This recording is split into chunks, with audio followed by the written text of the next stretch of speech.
Apocalipse capítulo 2.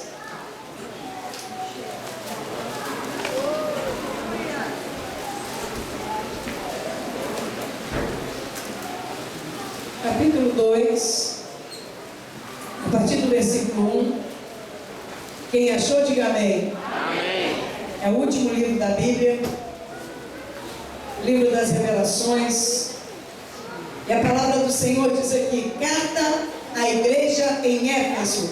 E eu quero dizer: carta à igreja quadrangular, templo da restauração. Glória a Deus. Ao anjo da igreja no templo da restauração, escreva: essas coisas diz aquele que conserva na mão direita 7 estrelas e que anda no meio dos 7 candeeiros de ouro. Conheço as tuas obras, tanto o teu labor como a tua perseverança, e que não podes suportar homens maus, e que puseste à prova os que a si mesmos se declaram apóstolos e não são, e os achastes mentirosos, e tens perseverança, e suportastes provas por causa do meu nome, e não te deixaste escarnecer. Tenho, porém, contra ti, que abandonastes o teu primeiro amor. Digam todos amém. Amém. Assim sendo, Senhor.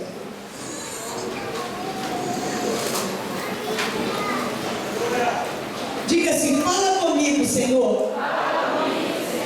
Eu quero ouvir a tua voz. Agora olhe para mim. Essa mensagem é para mim. Diga isso. Essa mensagem é para mim. Aquele que ficou em casa outro dia vai ouvir. Ou se quiser, pode até entrar no site da igreja, né? E vai encontrar lá a mensagem. Mas hoje a mensagem é para mim, amém? Porque existe um crente pá que toda mensagem que ele ouve, ele fala assim: essa é para fulano, essa é para ciclano, né? Mas hoje eu quero falar para os crentes inchados. É para mim, ó. Amém? Você vai puxar essa mensagem para a sua vida. Assim como eu estou puxando para a minha vida. Amém? Então essa mensagem é para mim.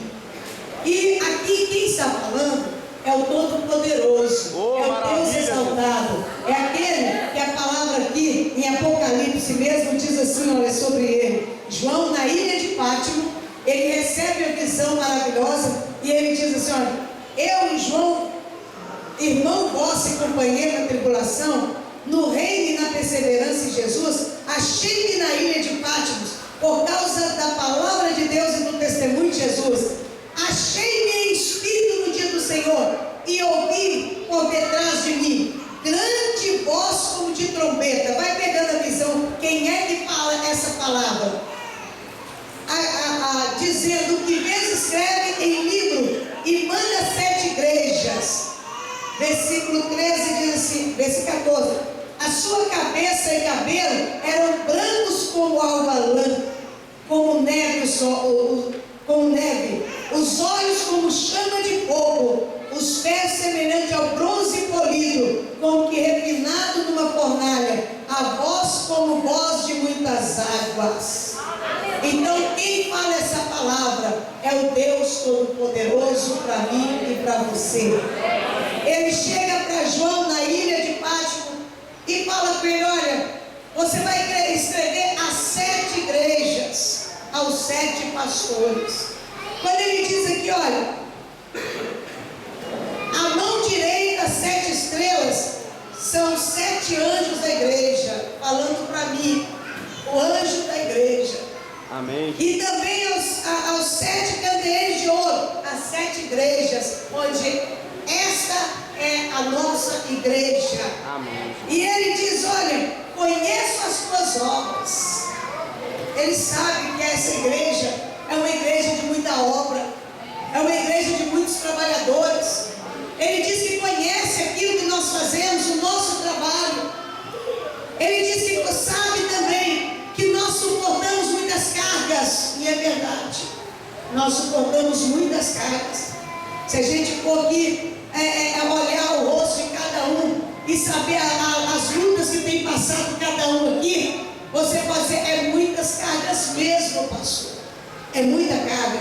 Mas ele diz que ele sabe, ele conhece. Ele sabe de cada carga que você carrega. Ele disse, olha, eu sei que vocês não gostam de homens maus. Quer dizer, vocês estão contra aquilo que é do mal. Ele está dizendo aqui, ó, que você e eu, que nós suportamos cargas terríveis. E ele diz, olha, eu sei que vocês não têm suportado pastores que pregam a mentira, que não pregam a verdade. Ele diz aqui na palavra, olha, eu sei que essa igreja, a igreja do Evangelho Quadrangular, Templo da Restauração, ele diz, olha, eu sei que vocês têm tido perseverança, que vocês suportam provas por causa do meu nome, e não te deixaste esmorecer. É verdade, você está aqui porque você não se abateu. É verdade, você não se abate com as lutas, nem com as cargas que têm vindo sobre a sua vida. Você tem estado de pé, você tem estado, olha, lutando. Ele diz aqui na sua palavra, olha, você conheço o teu labor, e que não pode suportar homens maus, e que pusesse a prova os que a si mesmos se declaram apóstolos, e não são, porque são mentirosos. Ele diz que sabe todas essas coisas dessa igreja, de que nós trabalhamos, de que nós saímos de casa, nós largamos tudo e viemos para a casa do Senhor. Mas ele fala algo muito impressionante. Ele fala algo aqui muito forte para mim e para você. Ele diz, mas eu tenho algo contra ti. Ele diz, mas eu tenho algo contra essa igreja. Ele diz, olha, porque deixastes o primeiro amor. Ele está dizendo que ele entende perfeitamente, ele vê, ele conhece cada um de nós, ele conhece a igreja, ele conhece o pastor, ele conhece tudo que se passa dentro da igreja. E ele diz, mas eu tenho uma coisa contra essa igreja. Ele diz, porque deixastes o primeiro amor.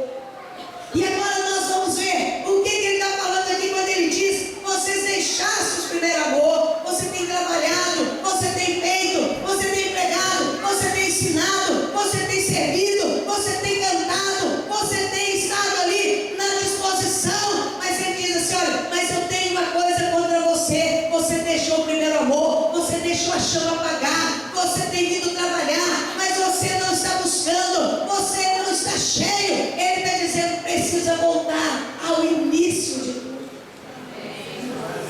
Precisa voltar àquele amor de quando você recebeu Jesus como Salvador. É necessário que nós venhamos voltar, porque é essa volta ao primeiro amor que nos faz realmente trabalhar com intensidade, com o trabalho que vai gerar fruto, aquele trabalho que vai gerar alegria, que vai gerar a recompensa dos galardões. Muitas pessoas, elas estão fazendo a obra do Senhor porque já acostumaram a fazer, porque não conseguem mais sentar. Muitas pessoas estão fazendo a obra do Senhor assim, arrastado, tem suportado cargas terríveis, tem permanecido, mas a chama está apagada. A chama do amor, aquela coisa boa de levantar, tomar aquele banho gostoso e sair com alegria da igreja, aquele amor de chegar na igreja já adorando, cantando. A igreja de hoje é uma igreja que precisa ser ligada na tomada. É como se chegasse na igreja e o pastor liga na tomada para que a gente canta, gente adora, levanta a mão, vai dar glória a Deus. A igreja ligada na tomada. Mas o Senhor Ele está requerendo da igreja, aquela igreja que já chega louvando, já chega dizendo eu te amo, aquela igreja que já chega, ela chega tão fervendo, que quando ela chega, ela consegue contaminar os novatos que estão vindo. Deus está requerendo isso, Deus está buscando isso, Deus está desejando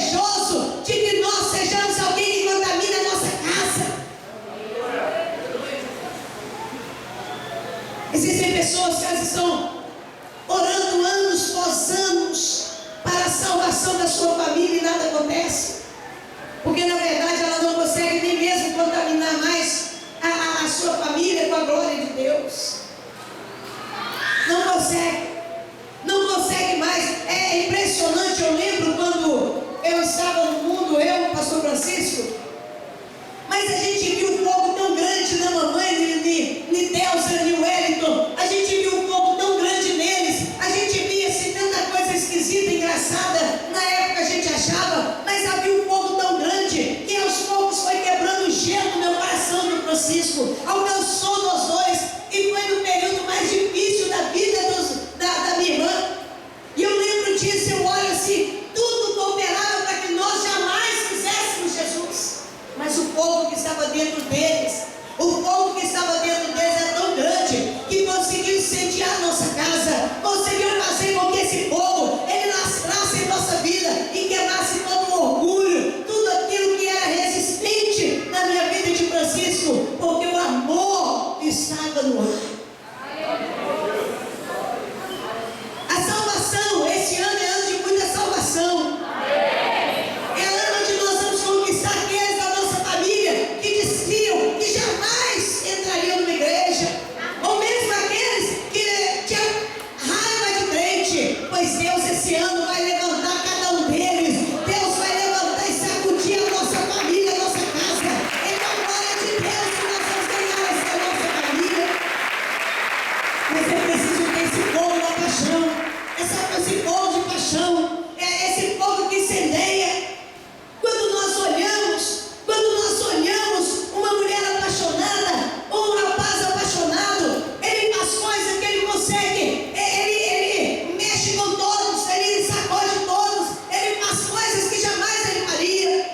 Esse primeiro amor que precisa estar dentro da igreja, de chamar atenção, de ser destaque dentro da sua casa, de você destacar de uma forma que as pessoas que estão dentro da sua casa, elas vão desejar esse Deus que você serve. Mas estamos vivendo um tempo onde as pessoas estão trabalhando na obra, estão vindo para a igreja, estão trabalhando, mas quando chegam em casa as pessoas dizem: eu não quero esse seu Deus, porque não existe o fogo da paixão, não existe testemunho, não existe visão, não existe paixão. É uma coisa largada, deixada. É uma coisa que não está influenciando, pelo contrário, está influenciando pelo mal. Quantas pessoas estão sendo influenciadas por você? Mas às vezes por causa de um jogo, às vezes por causa de uma festa, de um churrasco. Mas quantas estão sendo influenciadas a vir à igreja por causa do fogo da paixão que está sobre a sua vida? É isso que o Senhor está requerendo. Aquele fogo que, querendo ou não, você não precisa nem de falar muito, aliás, não precisa nem de falar nada. Mas esse fogo, eu lembro de quando aí eu já estava convertido, eu mais Francisco, meu irmão no mundo, mas assim, uma resistência que estava igual essa pedra aqui, ó, estava no coração do meu irmão. Mas nós tínhamos uma paixão tão grande por Jesus, nós estávamos levantando a paixão. Eu lembro que um dia ele chegou em casa, nós estávamos orando, e ele disse assim: que hora que vai parar essa palhaçada? E ele entrou para tomar banho e disse: olha, eu vou entrar para tomar banho, quando eu terminar o banho, se eu tiver acabado essa palhaçada, vocês vão ver. E nós estendemos as mãos para o banheiro onde ele está tomando banho, e nós começamos a orar e quebrar, e ele saiu daquele banheiro e nós estávamos orando, e ele não fez nada, ele saiu e foi embora. E quando ficamos sabendo, aquele povo valeu a pena, porque aquele povo fez com que o meu irmão, ele recebesse Jesus como Senhor da sua vida. O povo que incendeia, que quando aquele marido diz: olha, eu quero ver quem é que vai fazer ali na sua igreja. Eu lembro do marido da irmã Geralda, irmão de Salvador, tinha nome de salvação, mas vivia uma cachaça, que chegava em casa escornado. E o irmão Salvador, um dia a irmã Geralda saindo para a igreja, e eles moravam num cubículo lá na Ventosa. Eles moravam num cubículo aonde a porta ficava aqui e o fogão daqui.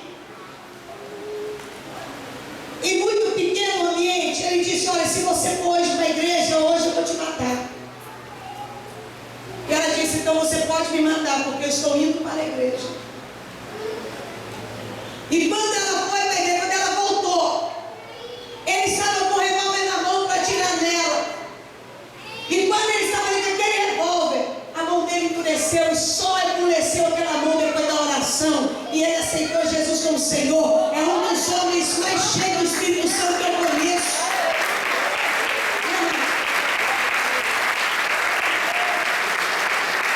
Hoje o negócio está tão triste quando o marido, a esposa já fica achando bom quando o marido fala assim: não vai na igreja hoje não, cara, você quer sentar no sofá e não agradar. Mas você não vê, pessoal, tem mulheres que elas fazem o que elas querem. Se elas quiserem ir no cinema, elas vão, independente do que o marido acha. Elas começam a trabalhar independente do que o marido acha. Mas quando se fala de vir para a igreja, elas são de uma obediência, uma coisa terrível. E tanta obediência que o marido só levanta a voz, a pessoa já cai por terra. Sabe por quê? Está faltando o primeiro amor, está faltando a chama. Está faltando aquela coisa boa de você chegar em casa e o marido ter a alegria de falar: minha esposa é uma serva do Senhor. Sabe assim, aquela mulher que não quer nada com Deus, você precisa aquecer o coração dessa mulher com a chama que está dentro de você. Olha, é necessário, sabe o quê? A gente vê isso, sabe o quê? São mulheres se rendendo aos maridos. Mulheres se rendendo aos maridos que querem o mundo.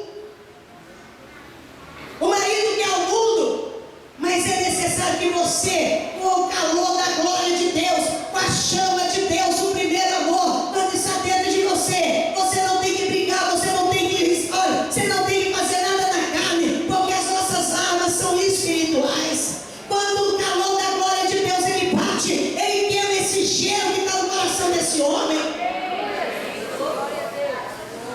Mas na verdade, quanto temos de Jesus? Quanto temos de Jesus? Se nós tivéssemos um termômetro que medisse o tanto de Jesus, quanto temos de Jesus? Quanto que nós temos de Jesus?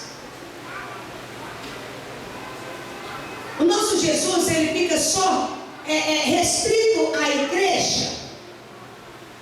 Quando você sai lá fora, quanto você tem de Jesus? Quando você chega na empresa que você trabalha, quanto que você tem de Jesus? Quando você chega em casa, quanto que você tem de Jesus? Quando você está na faculdade, quanto que você tem de Jesus? Quando você está no Face, quanto que você tem de Jesus? O que você tem demonstrado de Jesus? Quando você está numa festa, quanto você tem de Jesus? Quando você vai para a praia, quanto de Jesus você tem? Existem pessoas que têm tão pouco, elas voltam sem nada. Elas já voltam da viagem sem nada, sem gás, sem atitude, sem nada. Elas voltam sem nada. E quando nós falamos com as pessoas: olha, você precisa buscar Deus, as pessoas começam a orar pedindo. Mas sabe o que é buscar o Senhor? Buscar o Senhor é agradar o Senhor. Buscar o Senhor é se render. Buscar o Senhor é se encher. Ninguém pode dar nada se não tem. Você precisa entender isso. Tem muita gente que quer sair pregando o Evangelho, quer sair fazendo as coisas, mas quanto de Deus você tem? Como está a sua vida? Quanto de Deus você tem? Você tem vergonha de Jesus? Você tem vergonha da sua religião? Você tem vergonha de vir à casa do Senhor? O próprio Deus diz: olha, eu sei que você é trabalhador. Eu sei que você tem suportado muitas coisas, mas eu tenho contra você é que você deixou o primeiro amor. Mas ele diz aqui, no versículo abaixo, ele diz aqui também: olha, lembra-te, pois, de onde caístes, arrepende, volta às práticas das primeiras obras, e se não, venho a ti e moverei do seu lugar o teu candeeiro, caso não te arrependas. Ele pede para que nós venhamos nos arrepender hoje.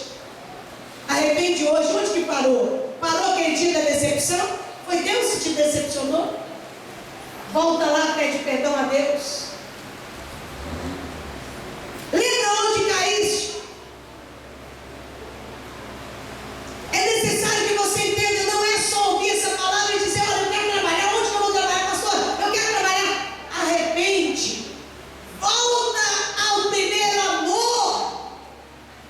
E começa então a dar. Começa a ministrar. É necessário que cada um de nós venhamos entender que Deus está de olho em mim e em você.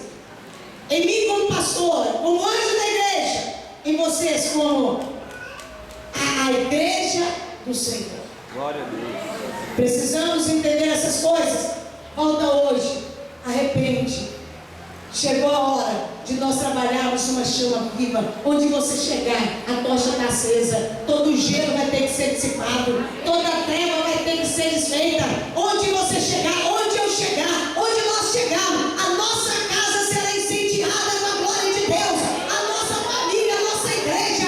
Não vai precisar de ninguém ficar aqui, ó, ponto para cima, não. Quando chegar, a igreja já vai estar cheia. A igreja já vai estar lotada de poder. A ponto de que quando as pessoas chegarem a primeira vez na igreja, acabou. Se tiver demônio, vai ter que manifestar, se repreender. Olha a igreja antiga. Olha a igreja, nós cantar, começava a cantar, o demônio começava a manifestar. Não precisava fazer oração de libertação, não. Quando o pastor, eu lembro quando o pastor Mário entrava dentro da igreja, ele vinha de lá de trás, assim, ele vinha entrando assim, ó, os demônios manifestavam, ele nem a boca tinha aberta ainda.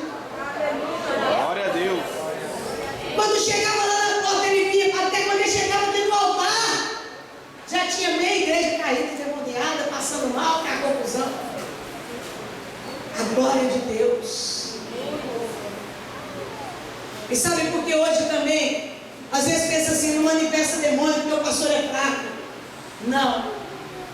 Por causa da dureza do coração das pessoas. Quando você olha o marido aceitando Jesus e a esposa nem ligando, parece que nada está acontecendo. Nada está acontecendo. Num dia de batismo, a igreja não veio para assistir. As coisas estão acontecendo como se nada tivesse acontecendo. Nada está acontecendo. Os maridos estão indo para o inferno. Ah, ele é assim mesmo, ele é duro demais. Não, amada. Não baixa a guarda, não. Eu não abri mão. O dia que eu me casei, eu falei com Deus, Deus, em nome de Jesus, enquanto meu marido não ajoelhar e mostrar diante do Senhor, eu não abro mão. E olha que eu era convencida ainda. Não era nem convertida. Eu lembro do meu casamento, eu casei na igreja católica, e o padre, ele veio conversar comigo e falou assim, como é que vai ser sua vida? Vai ser no evangelho. Como é que você vai pensar assim? No evangelho. E esse padre foi irado comigo, falou, não fazer seu casamento, não tem problema. Veio outro padre fazer meu casamento. Porque eu era convencida e atrevida.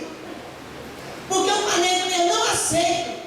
Olha, a mamãe falou comigo, Zelane, pode o padre fazer seu casamento, minha filha, Deus já colocou a bênção sobre esse casamento.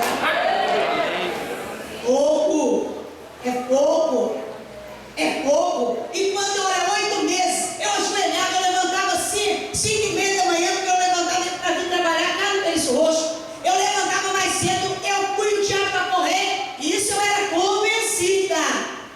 E eu fui o diabo para correr e falava, Deus, eu não aceito, enquanto eu não ver meu marido convertido. Eu ainda tinha passado pelas águas, não.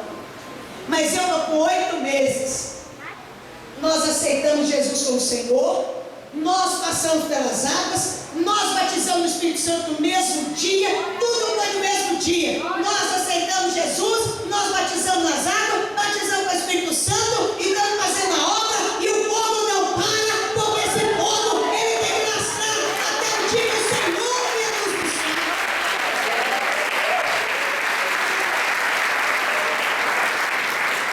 Tem que cessar, aceita Jesus, parece que nada aconteceu, não quer mais continuar.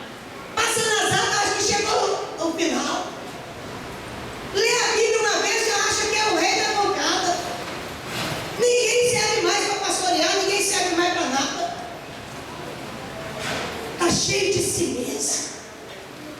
Mas hoje é manhã de arrependimento. É manhã de nós colocarmos diante de Deus e falar: Deus, eu não quero só trabalhar, porque a obra sem fé é inútil. Eu quero ter a obra e eu quero ter a fé. Eu quero ter disposição, eu quero ter alegria. Fica de pé no seu lugar. Toda a igreja. Não podemos estar mortos dentro da igreja viva. Ninguém que está vivo gosta de ir em lugar de morto. Ninguém. Só morto é que fica em lugar de morto. Se perguntar para quem está vivo, ninguém quer ir no cemitério e ficar ali. Precisamos entender. Se você está se sentindo morto espiritualmente, se você está sentindo frio espiritualmente, chegou a hora de dar uma sacudida. Porque a Bíblia diz que os frios são do diabo, os mornos Deus vomita. Como é que nós vamos fazer? Nós só temos uma escolha: ser cheio. Nós não temos que ficar em cima de muro. Deus está nos observando. Põe a mão no seu coração, irmão. A ceia é o alimento para o nosso espírito. E é esse alimento que nós vamos nos preparar para tomar. Mas agora, toda a igreja, quero diaconato, diácono que está morto, diaconisa que está morta, vamos ressuscitar. Recepcionistas, obreiros, pastores, a igreja, vamos dar uma sacudida. Vamos dar uma sacudida e falar: não aceito estar morta dentro da igreja viva. Vai falando com o Pai nesse momento. Rasga o seu coração diante de Deus. Diga: Deus, eu quero aquecer. Eu quero que o Senhor acenda a chama do meu coração. Eu quero voltar ao início de tudo. Porque eu quero, Deus amado, ser cheio. E aonde eu chegar, eu vou fazer a diferença. Meu Deus e meu Pai, nessa manhã